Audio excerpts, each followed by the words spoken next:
కల్కి మూవీలో కనిపించే చిరంజీవుల్లో ఒకరు హనుమంతుడు. హనుమంతుడు కల్కి మూవీలో కనిపిస్తాడా అంటే తప్పకుండా కనిపించే ఛాన్స్ ఉంది. ఈ మూవీలో కనిపించకపోయినా కల్కి మూవీ అనేది ఒక స్టాండ్ అలోన్ మూవీ కాదు. యూనివర్స్ కాబట్టి అప్కమింగ్ మూవీస్‌లో అయినా హనుమంతుడి క్యారెక్టర్ కనిపించే ఛాన్స్ ఉంది. ఎందుకంటే ఈ కలియుగం అంతమైన దాకా హనుమంతుడు బతికే ఉంటాడు కాబట్టి.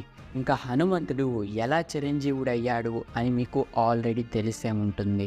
సూర్యుని మింగేస్తున్నప్పుడు దేవతలు, లంకకి వెళ్ళినప్పుడు సీతామాత, రాముడు కూడా చిరంజీవిగా బతుకు అని చెప్పి వరమిస్తారు. రామాయణం ఇప్పటికీ చాలా వర్షన్స్‌లోనే ఉంది. అలా కొన్ని వర్షన్స్‌లో అయితే రాముడు నేను కలియుగంలోని కల్కి అవతారం ఎత్తుతాను, అప్పుడు నాకు సాయం చేయడం కోసం చిరంజీవిగా బతికి ఉండు అని చెప్పి హనుమంతుడి దగ్గర మాట తీసుకున్నట్టుగా కూడా చాలా బుక్స్‌లో అయితే ఉంది.